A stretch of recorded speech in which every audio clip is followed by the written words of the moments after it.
Bem-vindos a mais um PNR Educação. Estamos formando jovens preparados para sobreviver, para formar uma nova civilização.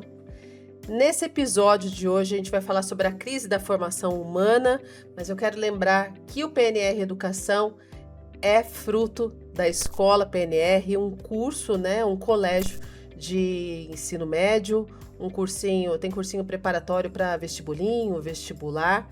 E mais uma vez está aqui conosco o Ismael Luz, que é fundador do PNR Educação. Prazer, mais uma vez. Ismael, falando sobre a crise da formação humana, o que realmente forma o ser humano? É genética? É família? É escola? Quem forma? Formar é educar? Sem dúvida, eu acredito que essa é uma das perguntas mais complexas da espécie humana.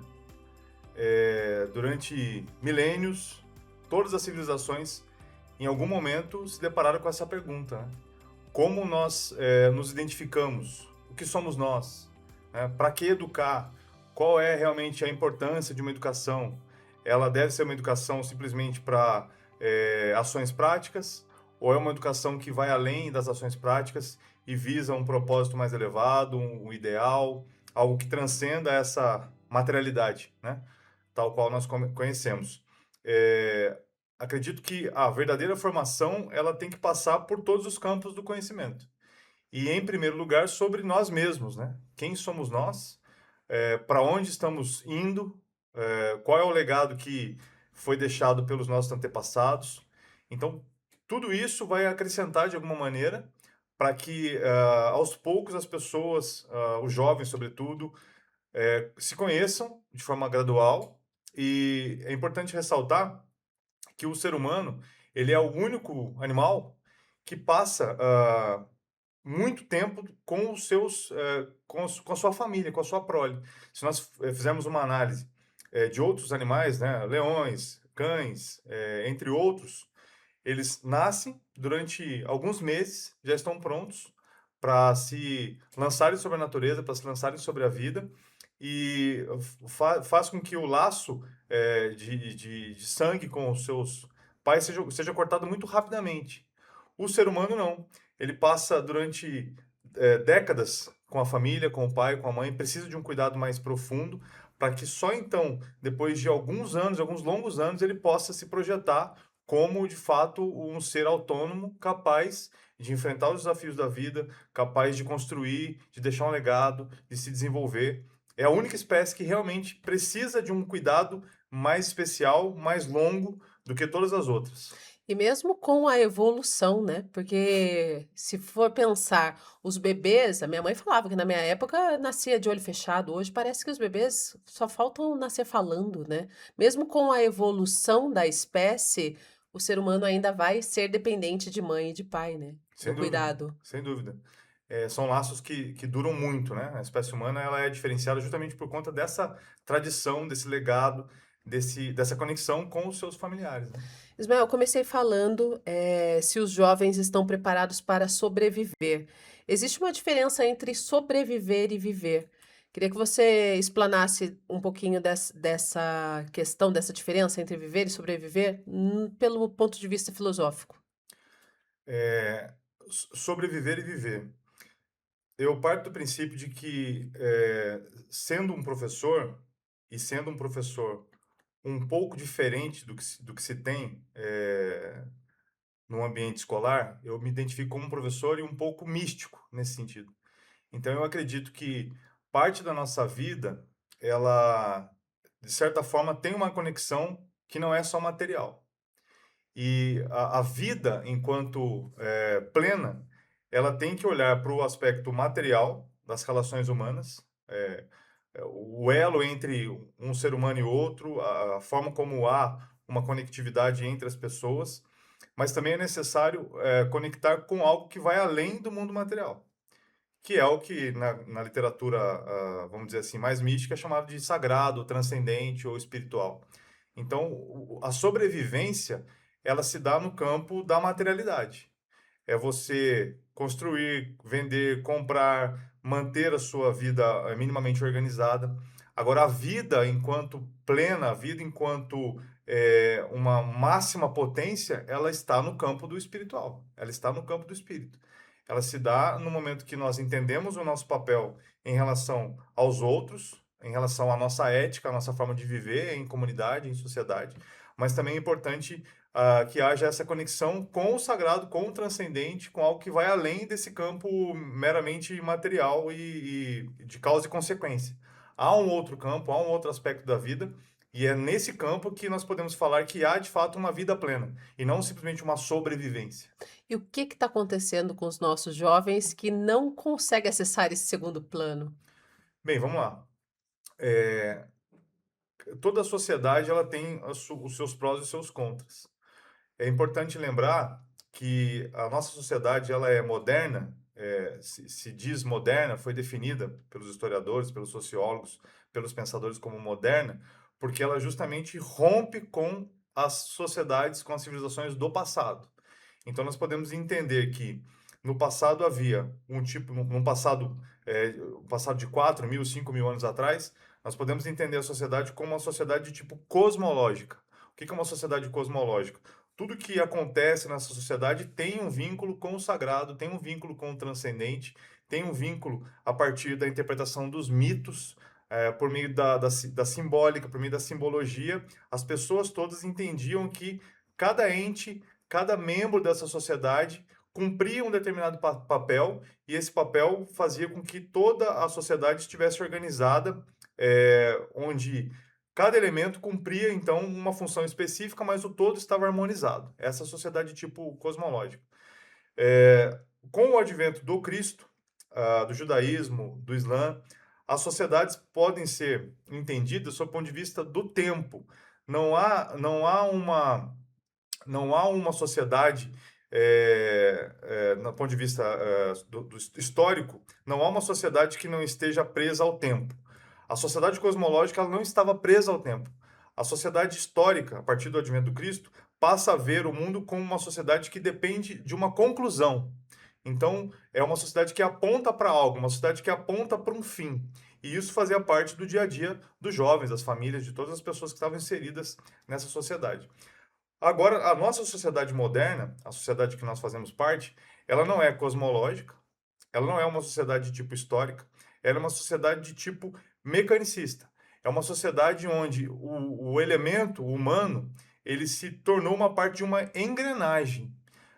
Muitas vezes o jovem se vê perdido, ele não vê uma conexão, ele não vê um propósito, ele não vê um significado, porque de fato não tem um significado. Ao contrário da sociedade cosmológica, onde cada elemento fazia parte e era parte de um contexto simbólico, onde há uma clareza nas ações, um propósito, a sociedade moderna, atual, ela não tem um propósito claro para os jovens. Os jovens muitas vezes estão inseridos, mas eles não se enxergam como participante dessa sociedade. É como se já tivesse, tá ali, tá fluindo, deixa a vida me levar e a roda tá rodando, eles estão no meio, né? Estamos todos. Inclusive, ultimamente, essa geração é que mais tem informação, né? A gente tem muita informação, muito acesso à informação. E por que que as pessoas continuam perdidas? Não só os jovens, aí eu posso falar de pessoas no geral, adultos, sem saber meio que para onde ir, com tanta informação e perdido. Justamente, eu reforço então essa ideia de que houve uma transição de três tipos de sociedades diferentes. A sociedade moderna, ela é vista por muitos estudiosos, pensadores, filósofos, sociólogos, etc., como uma sociedade que corta o fio com a tradição. É uma sociedade que se desligou do passado, é uma sociedade que lança um fundamento novo, ela procura trazer uma ideia nova de sociedade, uma ideia nova de civilização, rompendo com a tradição, rompendo com a ideia de hierarquia, rompendo com a ideia de espiritualidade, de sacralidade. Ela traz uma sociedade, traz um conceito de sociedade onde a causa e a consequência está simplesmente medida pelo campo material, pelo quanto nós podemos produzir em termos de resultado prático. É uma sociedade tipo cartesiana, uma sociedade tipo pragmática, é uma sociedade baseada no resultado. E ao romper com essa tradição, ao abrir mão dessa significação, dessa simbologia, dessa conexão mítica, dessa interpretação do sagrado, em muitos casos as pessoas perdem o seu equilíbrio interno, porque nós somos seres materiais, obviamente, mas há no homem, há na espécie humana, um elemento de espiritualidade que precisa ser cuidado, que precisa ser cultivado. E a sociedade moderna, justamente por não olhar para isso, gera isso que a gente chama de uma espécie de náusea, uma espécie de desconforto, de desequilíbrio. É mais ou menos isso. Agora, Ismael, qual que é a diferença? Porque muita gente deve estar se perguntando em casa e eu pergunto isso para mim também. Mas a gente tem uma abertura religiosa, espiritualista muito maior. Hoje em dia não tem, por exemplo, eu não acredito que tenha ensino, a não ser que seja uma escola religiosa, mas não tem mais um ensino religioso onde era imposta aquela catequese, não tem mais isso em escolas públicas. Qual que é a diferença dessa religiosidade massiva para essa mística que você traz do sagrado? Eu acredito que existem várias maneiras de se conectar com o que eu entendo ser um sagrado, ser o espiritual, ser o transcendente. A religião formal, a religião tal qual nós conhecemos, a religião construída, né, por homens, as instituições religiosas são necessárias. Elas, de certa forma, contribuem para que o homem, para que as pessoas, para que os jovens acessem isso que nós chamamos de sagrado. Elas não são, de forma alguma, desnecessárias. No entanto, é possível, eu acredito ser possível, acessar isso que nós entendemos por espiritual, por espiritualidade, por sagrado, pela via que não seja a via ortodoxa, pela via institucional. Desde que o homem entenda, o homem, a mulher, enfim, o jovem, entenda que é necessário um afastamento, de certa forma, do que nós chamamos de sociedade moderna. A via religiosa atual, ela está, de certa forma, sendo impactada pelo contexto histórico no qual vivemos. A sociedade moderna hoje, ela coloca modos de viver, ela coloca maneiras, ela coloca normas, ela coloca um estilo de vida que, em muitos casos, está desconectado do que nós entendemos ser uma vida de tipo espiritual. Então, as igrejas ainda são importantes, porque elas são o último refúgio disso que nós chamamos de sociedade moderna. A forma como a igreja, como as igrejas, como as religiões todas ainda cuidam das suas ovelhas, cuidam dos seus fiéis, é importante justamente porque ela é a última barreira entre isso que nós chamamos de sociedade moderna, que de fato é uma ruptura total com a tradição. Então, o fato de existir ainda igrejas é, de certa forma, uma resistência a esse mundo moderno que não vê nas religiões uma necessidade. O mundo moderno, ele, de certa forma, despreza a tradição. O mundo moderno, ele visa resultado, ele visa conquistar, ele visa ações. Já as religiões, as instituições religiosas ainda preservam essa forma de acessar o sagrado, de acessar o divino, ainda que haja maneira de acessar esse sagrado, esse transcendente, sem a necessidade de uma religião. Basta que você, de fato, busque com com toda a sua força, com todo o seu coração. Isso funciona tanto no Ocidente como no Oriente, porque nessa sua fala eu percebo que, por exemplo, o Japão mantém essa linha de tradição e do sagrado muito maior do que a gente tem aqui no Brasil, por exemplo. Eu acredito que o Oriente e o Ocidente, ambos têm muito que aprender em relação ao que nós chamamos de espiritualidade. No entanto, ah, o Oriente, de fato, ele ainda preserva muito mais essa mística que eu logo disse no começo da entrevista. É necessário uma ética que é dada pelas relações humanas, né? Independente do tipo, econômica, social, política, isso é o que a gente chama de ética. E a mística, que é uma forma de se conectar com o sagrado, com o divino, com o transcendente. O oriental, de certa forma, ele carrega consigo um apreço maior ainda em relação ao Ocidente, em relação à mística. Então, há no oriental, há no hindu, há no chinês, no japonês, ou em outros povos, né, orientais, um elo de ligação ainda muito mais forte e integrado na sociedade do que o Ocidente. E isso se dá justamente porque o Ocidente se lançou sobre algumas modalidades de filosofia, algumas modalidades de pragmatismo e de ação sobre a matéria que se descolou esse ímpeto em conquistar coisas no campo material, fez com que houvesse um descolamento dessa visão, desse viés espiritual. Kant precisava de um pouquinho de Gandhi. Com certeza, com certeza. Aliás, os alunos precisam de um pouquinho de empurrão, né? O que que a gente pode fazer para os jovens hoje em dia, para as crianças? Tem alguma virtude que pode ser melhorada ou aperfeiçoada na adolescência para que esse jovem se desenvolva melhor na vida adulta? Com certeza. Então, lançando mão desse meu conhecimento sobre a mística, sobre a ética e sobre o conhecimento da tradição em si, na tradição clássica, da filosofia grega, filosofia romana, que é, de certa forma, oriental, né? A Grécia é considerada Oriente, e lá nós temos, então, o início da filosofia, esse grande momento da história humana onde a filosofia surge. E dentro dessa ótica das virtudes, vamos dizer assim, existem algumas virtudes que são necessárias para qualquer tipo de jovem ou de adulto, né? Que são as 4 virtudes cardinais, que são elas a, a coragem, a justiça e a prudência. Então, um jovem que não é prudente, ele acaba tomando decisões imediatas que geram consequências negativas em muitos momentos. Então, a prudência é uma das virtudes que deve ser trabalhada no sentido de que é necessário uma cautela para tomar decisões. E o jovem prudente, ele de fato obtém resultados melhores do que um jovem imprudente, que se lança, que se joga sobre ações muitas vezes desmedidas ou impensadas. A prudência é uma virtude muito importante. A temperança seria no sentido de organizar os seus desejos, organizar os seus sentimentos, organizar aquilo que de fato mexe com os seus instintos, mexe com o seu ser, né?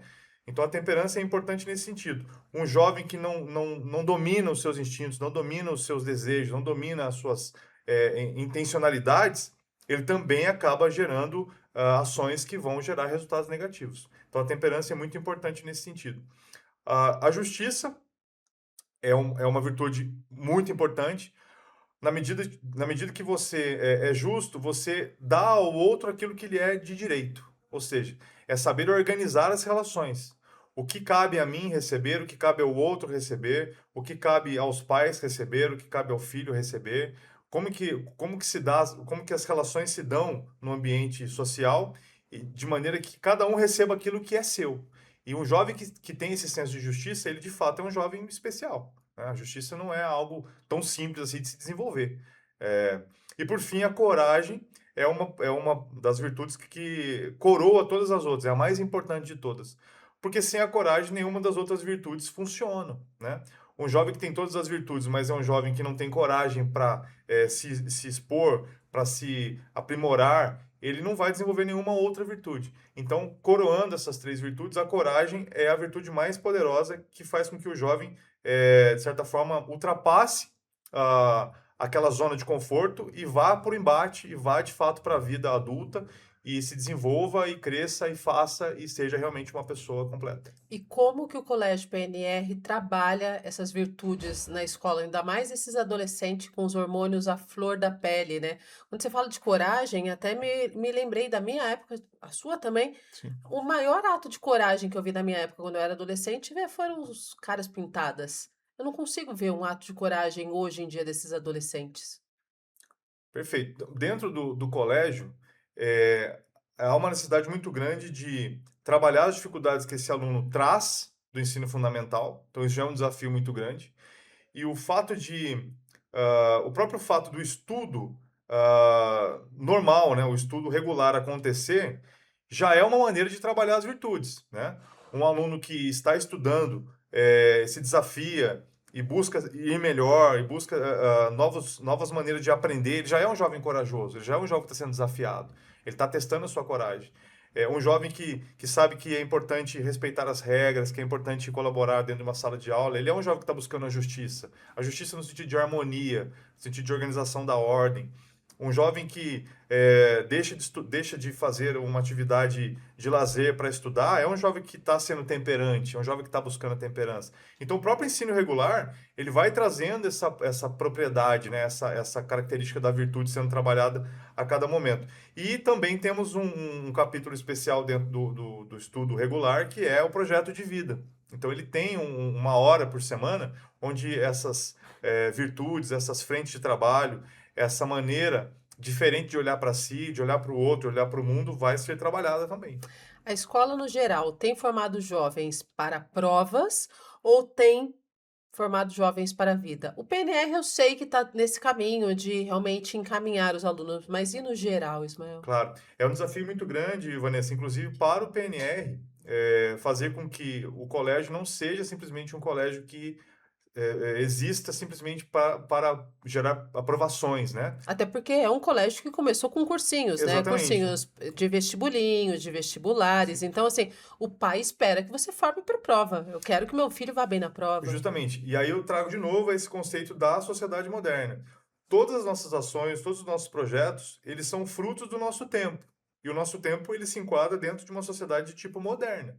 E o que se espera numa sociedade moderna? Causa e consequência. Aprendizado para passar na prova. Formação acadêmica para realizar um trabalho na sociedade. Um conhecimento que vai ser aplicado para gerar um resultado financeiro, um resultado econômico, um resultado material. Quando, na verdade, nós temos que olhar para esse adolescente, nessa fase do ensino médio, lembrando que é o último estágio da vida dele, onde ele está recebendo uma formação humana. Não é uma formação, aí, no caso do nosso colégio, não é uma formação técnica, não é uma formação que visa um aprofundamento de uma disciplina em específico, mas sim é uma escola que visa uma amplitude, visa apresentar para esse aluno um último momento da vida dele escolar, todas as outras disciplinas que ainda faltam ser apresentadas, uma abrangência maior das relações, dos conteúdos, sem que ele se preocupe em se especializar. Então, o fato das escolas em geral se preocuparem com a aprovação é porque a sociedade cobra isso das escolas. A sociedade, de certa forma, trabalha esse conceito de que a educação é aquela que tem resultados práticos. Quando, na verdade, eu acredito que a educação é aquela que forma o melhor ser humano possível. Um ser humano que sabe, sim, cumprir os seus papéis dentro do campo da ética, mas também entende que existe uma mística, que é a vida plena, que é a plenitude, que é o propósito, que é uma vida onde ele tem um significado. Ele sabe responder para onde ele está caminhando e por que aquilo é importante. E sai desse automatismo, que é um automatismo gerado pela sociedade de tipo moderno.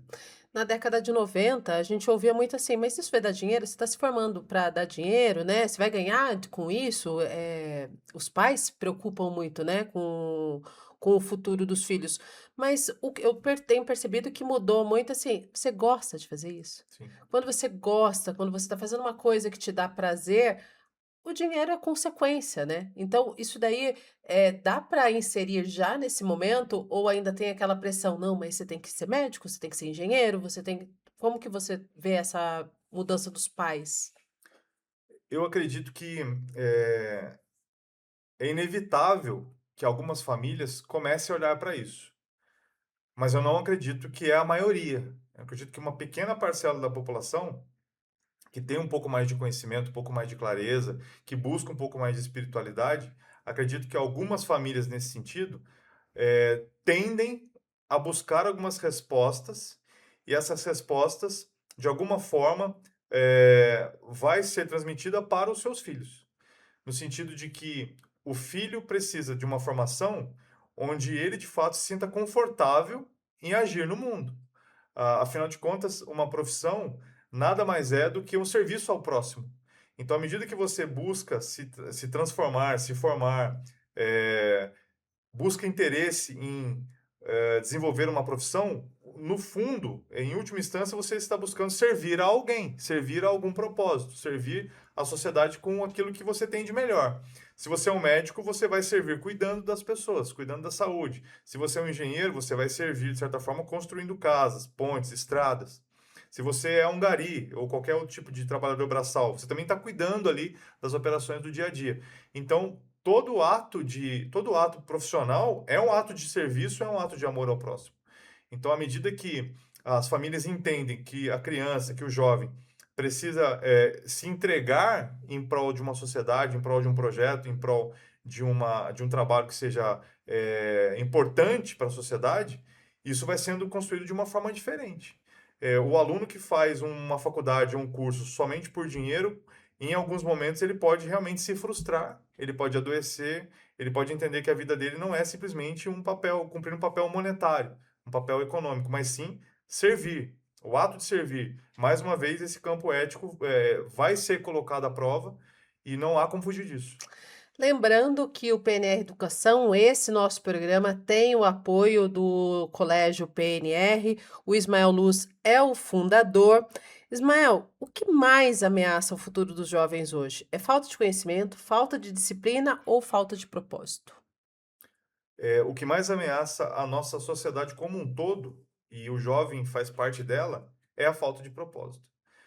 A falta de propósito, ela é a principal razão das doenças psíquicas, das doenças ditas, né, da mente, das doenças de tipo espiritual, como a gente tem falado aqui nessa entrevista, nesse bate-papo. A falta de propósito, ela faz com que o homem simplesmente esteja à deriva.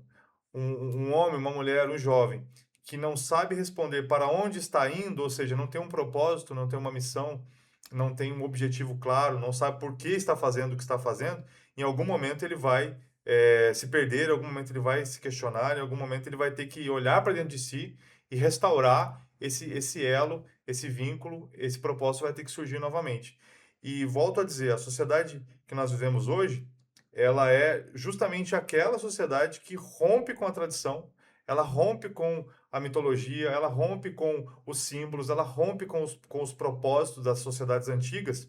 E ao romper com as sociedades antigas, ela tem que propor um novo tipo de mito, um novo tipo de sagrado, um novo tipo de símbolos que possam preencher a nossa vida humana. A vida humana ela não age no vazio. A mente humana não age no vazio. É necessário você ter informações, é necessário você ter uma memória ativa. E no passado os mitos faziam esse papel. Os mitos, os símbolos, as tradições, as normas de conduta. Então, na sociedade moderna, ao substituirmos os símbolos antigos, ao rompermos com as mitologias antigas, nós criamos um vácuo. E esse vácuo é preenchido, de certa forma, de que maneira? Ele é preenchido pelo consumo, ele é preenchido pelas drogas, ele é preenchido pelo não fazer nada, ele é preenchido pela falta de propósito. Então, a gente tem percebido isso, que esse vácuo gerado, né, pela ausência do mito, pela ausência dos símbolos, pela ausência desse elo com o sagrado, o jovem ele é bombardeado pelo mercado, vamos dizer assim, né? Pelas opções que temos no mercado, pela compra, pela vida sexual desregrada, por entre outras tantas formas que vão, ao tentar preencher esse vazio, podem gerar um dano ainda pior, ainda maior. No episódio anterior, você falou sobre o seu propósito de vida, né? Você queria ensinar e o seu sonho era ter um colégio, uma escola, tal. Você chegou no seu propósito de vida.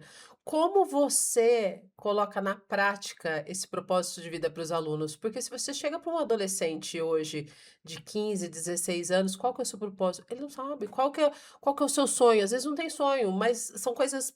Quero ficar com aquela menina, quero terminar, quero fazer minha faculdade, quero, mas assim, não tem um propósito. E daí como que você insere, na prática isso no consciente do aluno?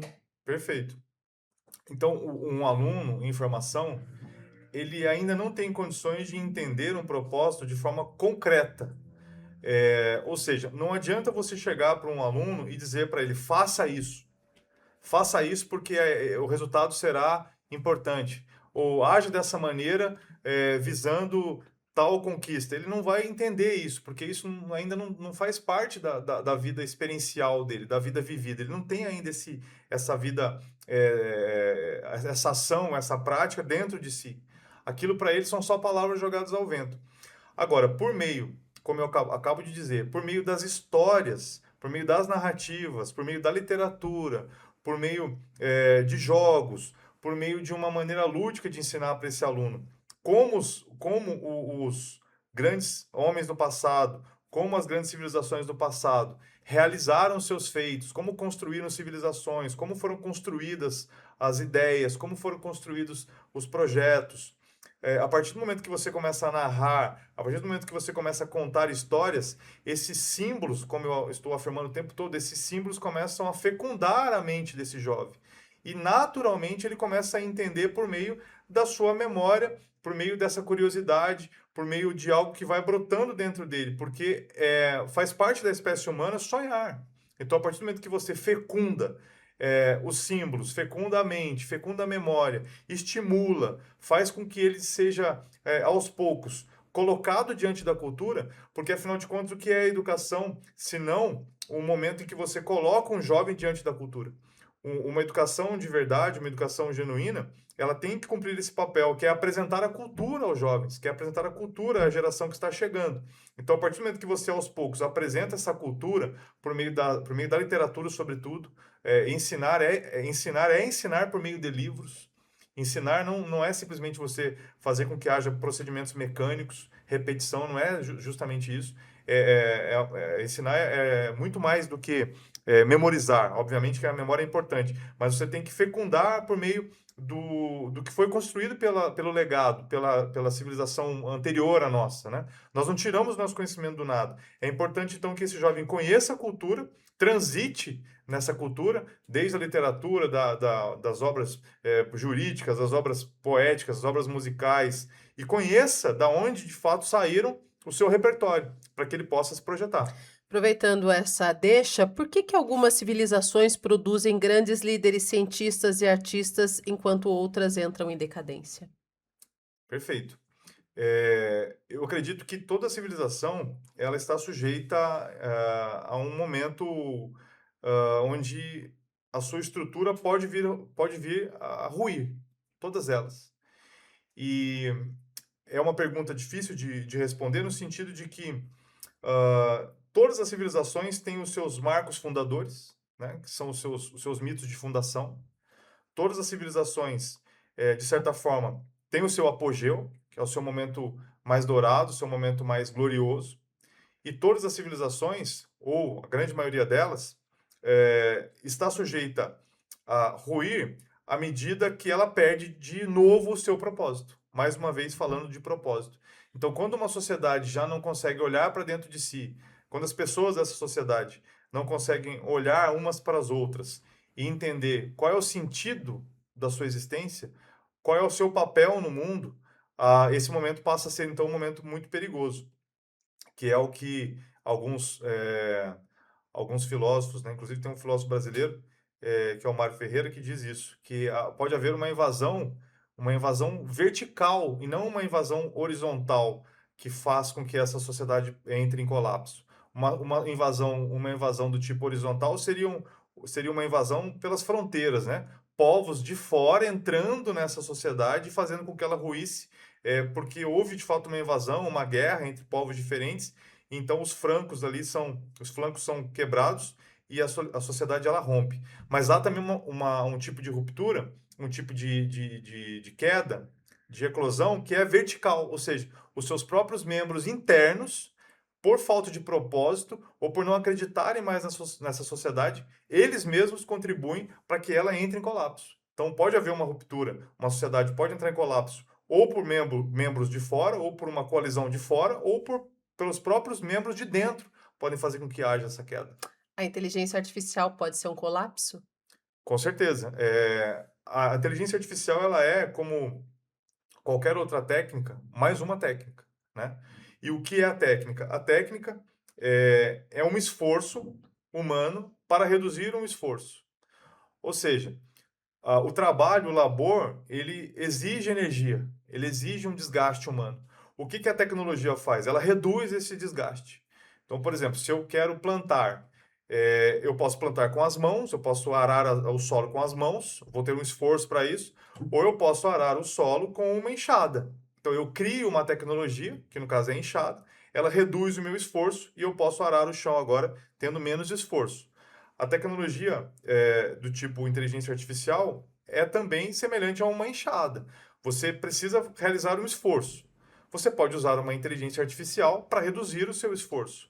Então você tem um ganho de tempo, você tem um ganho de, às vezes, em alguns momentos até de qualidade, mas o fato principal que nós temos que observar é que a inteligência artificial ela não tem o poder criativo humano. Ela não é um ser humano, ela não é uma mente humana. Ela cria, ela otimiza, ela automatiza, mas ela não tem o que nós chamamos de arbítrio. Ela é uma máquina, ela tem que ser usada conforme uma máquina, conforme uma tecnologia. Já o ser humano não, ele tem um arbítrio para criar, para descriar, para fazer de novo, para doar, para construir o que ele quiser, né, de fato. E uma inteligência artificial não, ela é simplesmente uma máquina que tem que ser usada com um propósito e, sobretudo, com uma ética. Ela não pode ser usada de forma desregrada, senão nós temos um colapso, como você mesmo colocou. E dessa forma, quais são as virtudes humanas que devem ser preservadas ou que podem sofrer com com esse colapso? Perfeito. Sem sombra de dúvida, as virtudes humanas todas têm que ser preservadas, como eu disse, né? Temperança, prudência, coragem, justiça, caridade, que é o amor, esperança, fé, tudo isso faz parte das características mais profundas do ser humano. Mas dentre todas elas, a criatividade é a principal virtude, é a principal característica que, na minha maneira de compreender, tem que ser preservada, trabalhada, ampliada frente a essa vinda, essa chegada da inteligência artificial, porque é justamente a criatividade que vai fazer com que a inteligência artificial seja usada da melhor maneira possível. Uma inteligência artificial que não recebe uma informação criativa, ela é uma inteligência artificial inerte, ela não vai produzir resultado nenhum, ela vai servir simplesmente para otimizar algum processo, mas não vai trazer nada de belo, nada de novo, nada de bom. Então, a criatividade é, sem sombra de dúvida, a minha principal característica que precisa ser trabalhada nesse contexto. Em todos os Em contextos, todos né? os contextos, sem dúvida. A criatividade é sempre importante. Ismael, se você pudesse deixar uma única mensagem para a próxima geração, que aliás sua filha já entra, né? Sem dúvida, sem dúvida. Qual seria? Leitura todos os dias. Leitura todos os dias. E meditação todos os dias. Um jovem que é capaz de ler todos os dias livros que são importantes, não todos os tipos de livros disponíveis, que é impossível ler, todos eles, mas fazendo uma seleção, inclusive eu tenho um livro escrito onde há uma seleção dos principais livros que devem ser lidos, desde Homero até a nossa geração presente. Um jovem que lê as grandes obras da humanidade, todos os dias um pouquinho de cada obra, e faz uma prática meditativa diária também, ele simplesmente vai se transformar num jovem muito acima da média. Cumprindo esse papel ético, por meio da leitura, você desenvolve essa humanidade, por meio da leitura você entende os sentimentos alheios, você entende as possibilidades de ação no mundo, você se compreende enquanto ser humano, fazendo as leituras você se humaniza.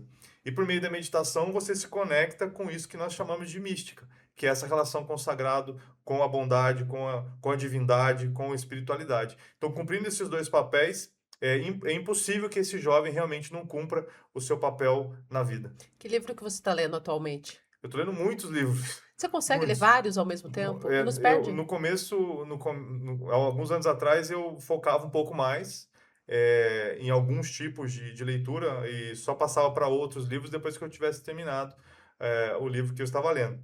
Mas no momento, eu tenho uma mesa no meu quarto, né?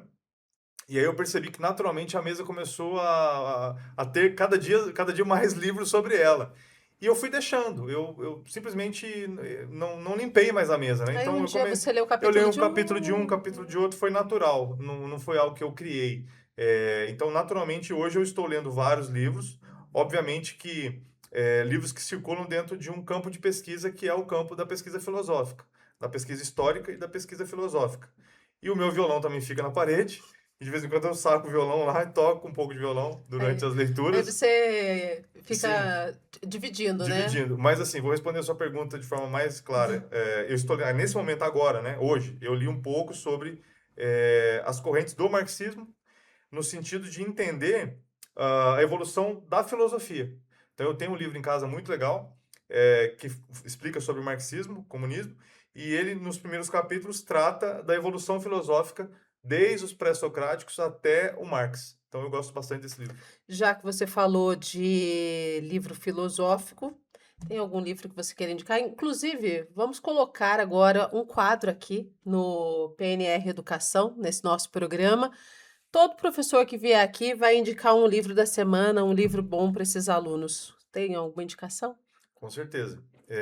A República de Platão é um livro fortemente indicado, um livro raro, raro de encontrar. Em alguns momentos ele brota nas livrarias e do nada ele some. Aí você tenta encontrar no sebo, não encontra. Nas livrarias físicas, né, você não encontra. Só pela internet, com certeza, você vai encontrar. É um livro que foi escrito há 2.300 anos. É um livro muito antigo. E ele, com certeza, é um livro que precisa ser lido pelos jovens. Porque ele vai tratar da política, ele vai tratar das virtudes, ele vai tratar da mitologia, ele vai tratar dessa questão, dessa busca pelo propósito, pela transcendência, pela interpretação do mundo, pelas relações. É um livro muito completo. Ele, com certeza, deve fazer parte aí da cabeceira desses jovens. Antes da gente encerrar, a escola moderna está formando pessoas inteligentes ou apenas especialistas em tirar nota? Em geral, as escolas modernas acabaram se perdendo um pouco e deram mais ênfase nos processos, nos procedimentos, nas provas, nas avaliações, e precisam voltar a olhar para o ser humano integral, que é esse ser humano capaz de sonhar, que é esse ser humano capaz de criar belas obras, de fazer o bem, de ser justo, de desenvolver virtudes, o ser humano que simplesmente obtém resultados práticos no dia a dia. Não é o melhor modelo de ser humano. Acredito que o ser humano ele é sim um ser espiritual e a sua espiritualidade tem que estar de certa forma conectada, né, essa mística tem que se conectar com a ética do dia a dia para que ele realmente seja pleno nos seus múltiplos sentidos. Esse foi mais um PNR Educação. Esse foi o Ismael Luz, ele é fundador do PNR. Ismael, a gente vai começar o nosso próximo episódio. O nosso próximo episódio já tem tema e a gente vai começar falando o que diferencia os jovens que prosperam daqueles que fracassam, mesmo tendo oportunidades. A gente não pode comparar, né, um jovem que não teve oportunidade com outro, mas tem alguns que tiveram a mesma oportunidade, tem uns que prosperam, tem uns que não. Essa é uma pergunta que a gente vai responder no nosso próximo episódio.